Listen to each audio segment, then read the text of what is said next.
Okay. You can, by the way, feed in your questions as well. If you've been using Slido, please do go out of your individual workshop session and come back into main conference, and they will come up here on the screen.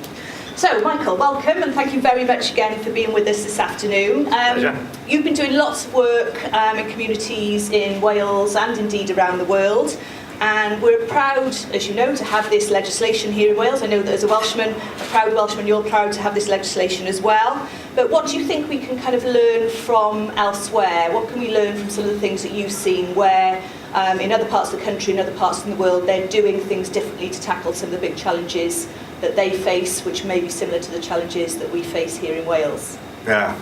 I think there's been a thread through every successful and effective project or organisation that I've had the chance to visit, whether it's in Wales or in Britain or internationally. And the thread that I've found is that it takes time. You know, it's not in and out, and you can't think short term. You have to think long term. And in a way, it's a sort of, I suppose there's a slight paradox in that it's by looking as in detail as possible as to what is actually happening in the present to people in their everyday experiences. So that's as short term as it can get in a way, isn't it? Today, what is going on now, today? What is going on for these people today? But at the same time, putting that in the context of something that is long term and sustainable. But the thread really that's the most important one is that every project that has been effective that I've come across has developed out of a dialogue with the people who are involved, who it's for, who it's meeting the needs for. So there's a health centre, a really innovative health centre in Bromley by Bow in an area of London that has a lot of socioeconomic challenges, a lot of a large immigrant population there, has waves of, each wave of immigration that happens through the centuries has tended to be in that area. And what grew out of one small little church hall and a new vicar who came along, who was a bit of a colourful character and started engaging with people on the street and stuff, ended up finding out that there was a woman in the area who wanted to start a cafe, so started a social enterprise cafe out of the tiny little rundown church hall next to his church. It just so happened that it was across the way from a school, and there were a lot of single mothers in the area who would drop off their kids at the school and then would go into this cafe to have a cup of tea, a cup of coffee. They were starting to talk to each other. They started saying that one of the biggest problems they had was that they were scared because it was sort of early to mid 80s, and it was when there was a lot of care in the community stuff happening, so a lot of people were being essentially thrown out of hospitals and having to sort of just be in the community again. And there was a lot of fear from a lot of these single mothers around these people who were there, because they didn't know anything about them and they were scared about what might be going on. Meanwhile, the people who were part of the care in the community were terrified of these single mums who seemed really kind of frightening to them. And so what they ended up doing... Those are terrifying. Yeah, exactly. What they ended up doing was, through talking to people and engaging with them, they said, well, we should get these people together. So they started bringing people together in the church hall, the single mums, people who are caring in the community, and out of that started something that is ongoing now, that is developed and developed and developed. It's taken over other buildings. The services that they're providing to the community, they started renting out office space to GPs within what became the centre. But the big innovative thing was that people would go there in order to see their GP. But once they were in, there were all kinds of things going on in this place. So there was the cafe, obviously, which developed. There were art classes. There was advice around all kinds of things. There was a place that they developed called the Connection Zone, which is essentially for anyone. When I was there was a lady who wanted to know how to apply for a passport and was just getting some help there by people in that particular room. So once people came in, they were having the possibility to access services in a way that they would never have done before. And there was such a sense of community there, and such a sense of connection to people in the local community. Now that wasn't done in a couple of years. And Rob, the guy who runs the place, when I spoke to him, he said that people come and look at this and they can see that this is an incredible, revolutionary way of doing things there. But the people who leave with the idea of, oh, right, we'll get a building and we'll do this. And he said, that's the big mistake that if you do that. The point is that this is developed out of a long relationship with the community that's taken bit by bit and constantly in connection with the people who are accessing these services. So rather than it being someone coming along and top down going, this is what you need, and we've done a little focus group, this is an ongoing, living, present relationship. And I think part of what I think, the opportunity that we have in Wales through this act and through the work that you're doing is that, well, essentially it seems to be incentivizing that living, pulsing, heart-beating relationship between whether it's support, advice, legislation, and the people who are, accessing it. It's part of their everyday lives. Having that kind of constant flow back and forth is what gives lifeblood to these ideas. What we're talking about public services and being servants of the public. You can't do that if you're not talking to them, and it's a give and take relationship, isn't it? I mean, everything I've found, Nye Bevan said that the purpose of getting power is to give it away. The idea of having power, authority, the ability to, affect and influence other people's lives is a massive responsibility, and it terrifies me. When I did a project called The Passion in Port Talbot, and it took about 2.5 years to develop, and essentially it was just to do one performance that lasted non-stop for 72 hours all over the town in Port Talbot, and it was about the town, and it was with the community, for the community, and by the community, essentially. One of the things that terrified me about that period of time of working on that was how much trust people had for me. Totally misplaced. I had no idea what I was doing, really. But I had a kind of a strong sense of what I ultimately sort of wanted to achieve in very broad strokes way of doing it. And then it was about engaging with people and going, right, I'm going to take time over this. It's going to be 2.5 years of developing this, and we're going to take it slowly, and it's going to be in conjunction with the community. I'm not going to come along and go, this is what you're doing, even though people kind of wanted me to do that initially. Initially people are very nervous about that kind of engagement, and I think it made me realize, the more I found out about Welsh history as well, that there's a kind of schism in, I think, the Welsh population. That we, as Welsh people, in our history, have two very kind of competing sides to us. On the one hand, certainly in the South Wales Valleys areas, and I can only really talk about that because that's the area that I come from, but I'm sure it's true of the whole of Wales, that during the Industrial Revolution, we had these communities that grew up around heavy industry, the mines, tin, iron, coal, and it was like the Wild West. Try going and living on the side of a mountain in the Rhondda Valley, imagine what those conditions were like. There was no regulation, there was no town planning, there were no services being delivered. You just had to survive in order to work in these industries. And so the resilience of people to be able to do that is it's mind-boggling when I think about that.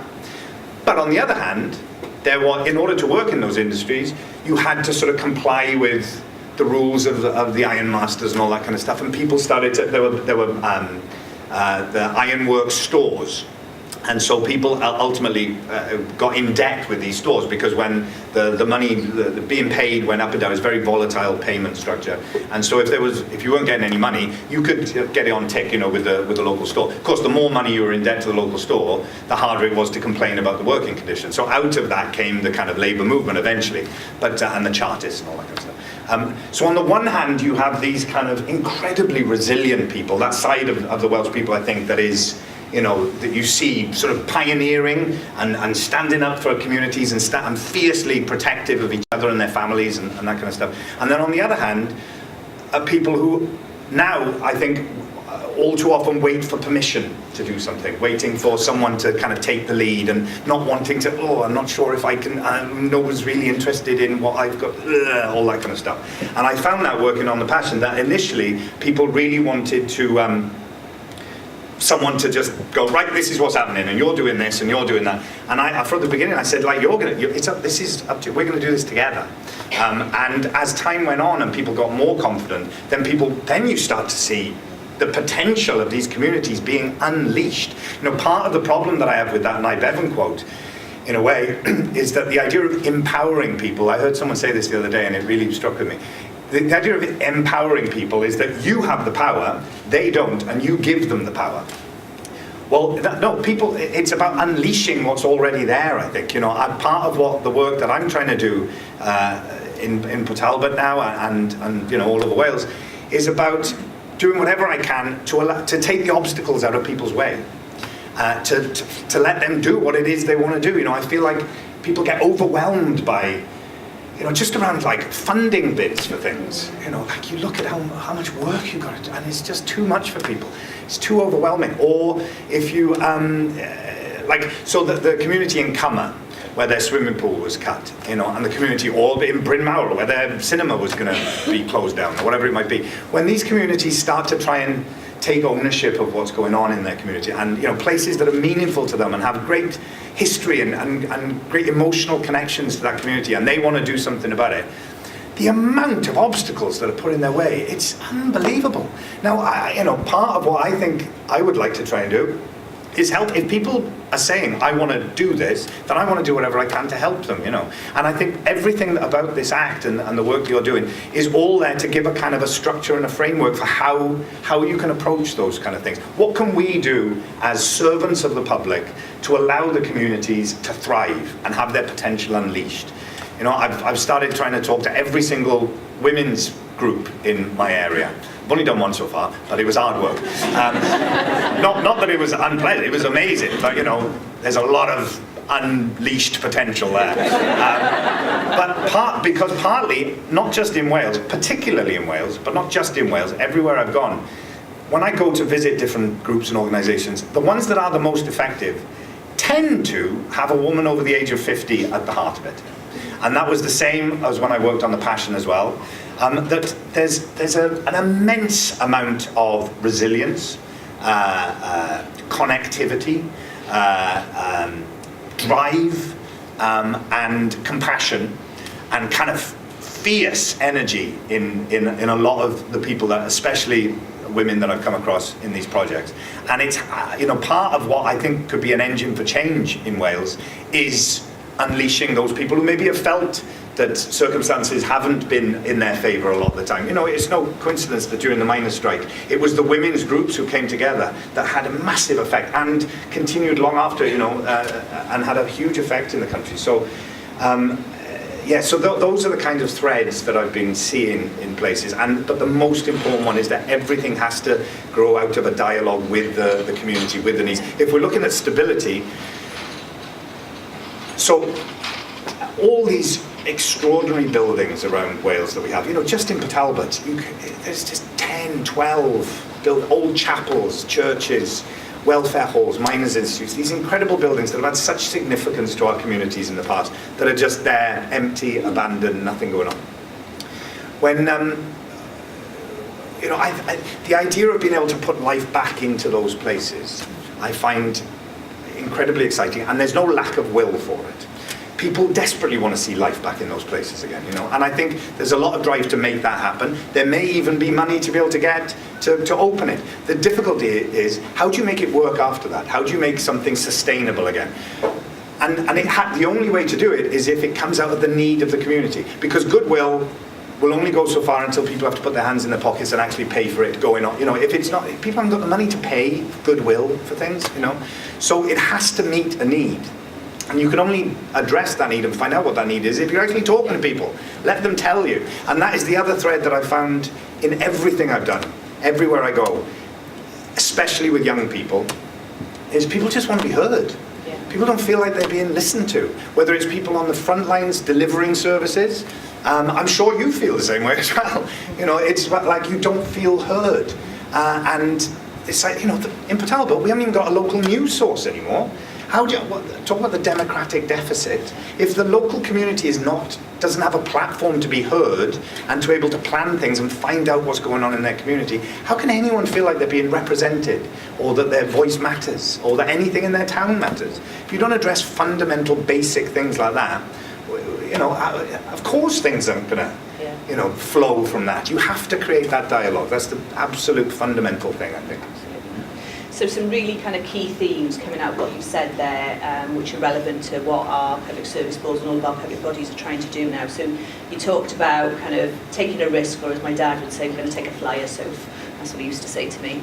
And, you know, taking a risk and being brave in doing that, but taking a risk alongside, you know, walking alongside the community and the people that we're trying to serve. And sometimes I think there is this thing where we kind of do to people rather than doing, you know, with and walking alongside people. So, in your experience then, that kind of, you know, how well do you think, or where do you think the change needs to be in public services, taking that risk and taking a risk in terms of walking alongside? Well, I think, so here's another bit of, without getting overly sort of nationalistic about this, but in terms of Welsh history, I was just reading the other day, a gentleman had written a book about the history of Wales in 20,000 words, and I thought, that I want to read. If you can manage to get Welsh history in 20. But one of the things that really struck me was this idea that way back, after the Romans sort of, you know, civilization in Wales, sort of in Britain broke down, you essentially had Wales broken up into different sort of chiefdoms, you know, little kingdoms within Wales. And it turns out that really suited the English kings at the time, because, and you sort of thought, well, why would everyone be so prepared to give, you know, to be subordinate to these English kings? Well, and of course it became clear to me, well, because then each little area got to keep its own sense of power and its own silo, essentially. And that suited the English kings, because then it keeps everyone divided. And, you know, there's no danger from Wales then as a nation rising up, because everyone was infighting. So I think there's a lesson to be learned there from us today. But the idea, you know, when I talk to different groups who are all, particularly in the voluntary sector, you know, all looking for the same pots of money, and everyone is, you know, everyone's incentivized to be wary of everyone else. You know, not going to share information, not going to share resources, because then what if we get cut and you get the money? We're not really incentivized in working together. You know, we have cooperation in our DNA in Wales, I think. You know, our communities were built around the idea of us all helping each other, and you know, I did a speech at the Hay Festival recently, the Aneurin Bevan lecture, and talking about the Tredegar Cottage Hospital and the idea of, you know, the medical workman's aid that went on there, where, you know, we take it sort of for granted in a way now. It's part of our mythology as Wales, but the idea of people coming together, putting money out of their pay packets in order for there to be support there for when people needed it in their community. No, that's in our DNA. Now, if we can do that for small communities, why can't we do that as a country? And I don't mean, it's a mindset, you know, and we haven't had that incentivized for a long time, that everyone's fighting with each other. Every single group that I'm involved with, there's always one immediate objective, which is work together more.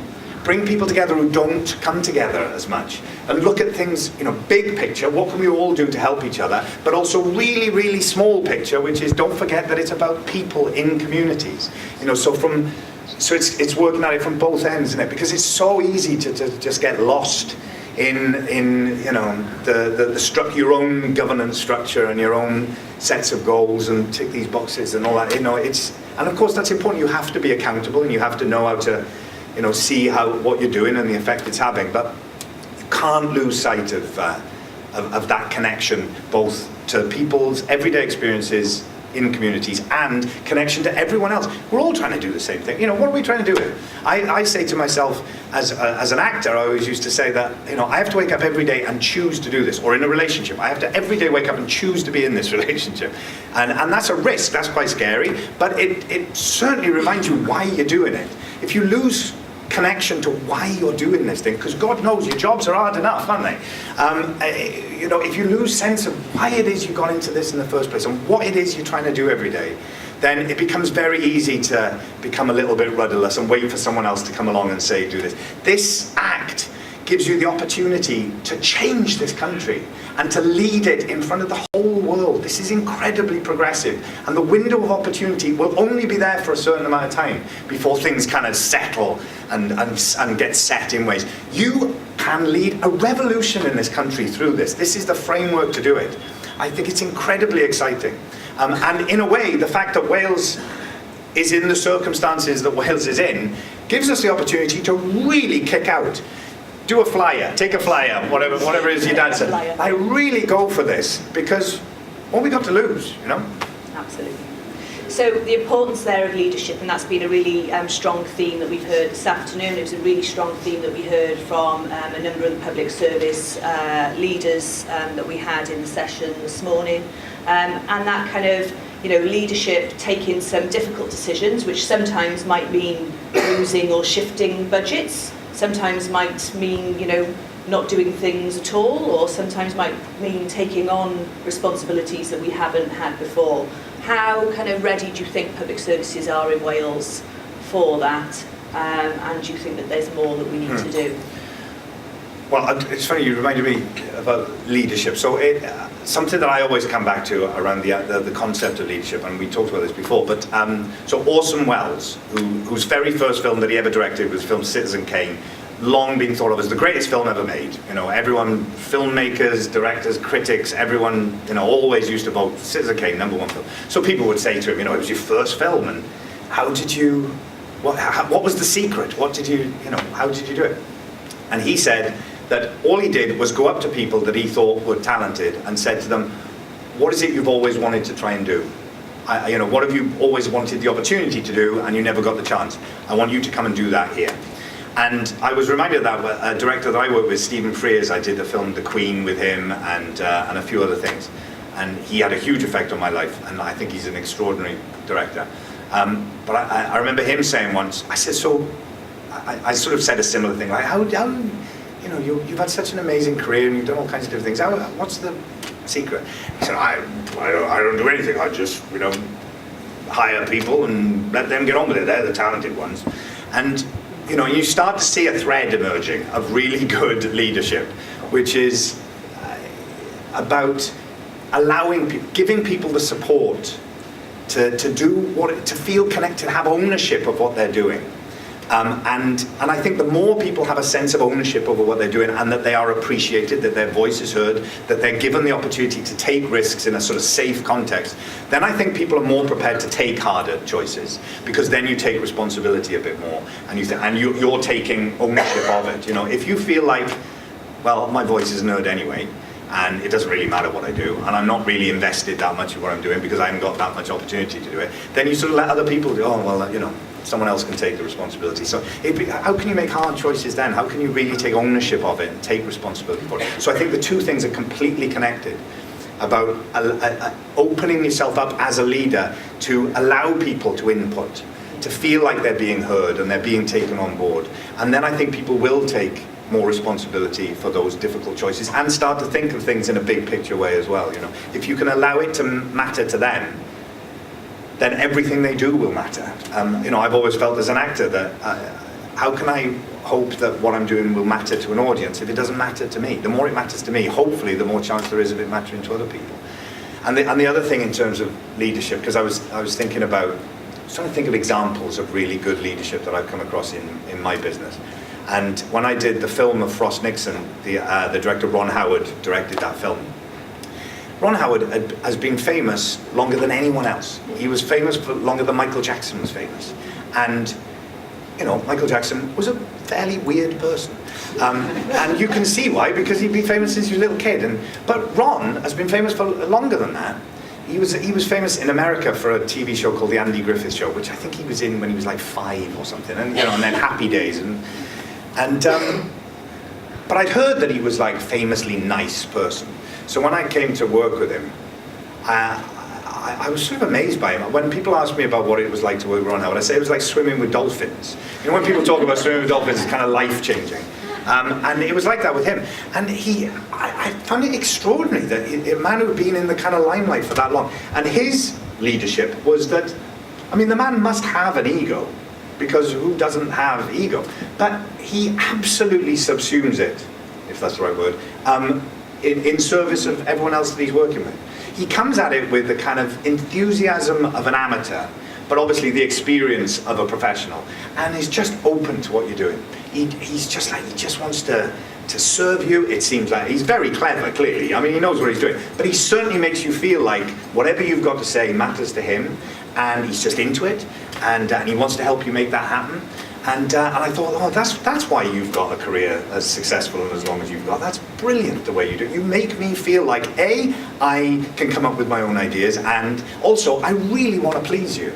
Even though pretty much everything I do pleases you, it seems. But it really engendered a sense of wanting to work with him and try things out, And I thought that was, and it was interesting that he always had family around him. He worked with the same people, over and over again, but was always open to bringing new people into it as well. And I thought that was just fascinating. So that was a good example of leadership. Brilliant. I'm going to have a look what our questions from the floor might be, and maybe we can get to one or two of them. So some comments here. People will own what they help to create. I think that's your point as well, isn't it? How can we effectively work with communities to explore solutions to the big challenges surfaced by public service boards assessments, I'm assuming they mean. If there's a clear strategic direction to collaborate and the practitioners are all happy to integrate, how do we affect change in the middle layer of clay to minimise the risk aversion to innovation and creativity? And that's certainly a theme that someone described to me as this sort of middle level of public services as being the kind of concrete middle, very difficult to penetrate in terms of bringing through some of those innovative ideas. Any thoughts on those? You talked a lot about people helping to create their own solutions, but what about that kind of, well, clay or concrete in some cases, middle? How do we infuse them? How do we bring some of this sort of passion to them? Does that mean within the sort of service provider organisations or in the communities? Within the service provider. Well, so something that I've got more and more interested in is reading a lot about peer-to-peer groups and different ways of different decentralised organisations and stuff like that. I found it really interesting, and one of the things that has really struck me is the idea that a lot of the most valuable information comes from the extremities of a network, and that finding a relationship and a connection between the centre of the network and its extremities is really important. Now, within an organisation, I suppose it could be as simple as whoever is the head of the organisation. If there is no direct connection between the head of the organisation and the person who comes in and sweeps the floors when everyone else has gone home, something is lacking. There is some flaw there in the system, and that there's the potential for that concrete middle, that muddy middle, to be loosened up a bit if the information that is coming is not coming from the same old usual sources and in the same way, that you can break it up and start to get new insights and new. You haven't got to do anything. All you've got to do is listen, in a way, and allow change to happen, allow different insights to happen, I think. So I would always say, in anything that I work on myself, and I always, say to other people that one of the things I find most useful for being able to see things in a new way or open up new possibilities is work out who are you not connected to in an organisation, and where is the blockage there? Where is the breakdown of the flow of energy and information? Because if you're not getting all the information, our survival was based on knowing if there was a saber-toothed tiger around the corner. If you were not aware of that information, you weren't going to stay around as a species. Now, every organisation has to work on the same basis. The more access to information you have, especially from the places that tend to be cut off from you, the more opportunity is there for you to make more informed decisions. So I would always say that flow of information, we get stuck in our traditional hierarchic structures, and that can really get in the way of being innovative and just being aware of the information that's out there. So I think we're running out of time, but I'm just going to end with this one last question, which is, as a national role model for Wales, which I think we all think you are, how can we encourage local role models to engage with our work and with the Future Generations Act? It's a good question. I came across a woman in Trefeneth in Torfaen, whose name is Sue Malson. And I became aware of her because on social media, a local councillor wrote something to me and told me about this charity called Track 2, which stands for The Really Amazing Charity 2. And Sue always says, I didn't come up with the name.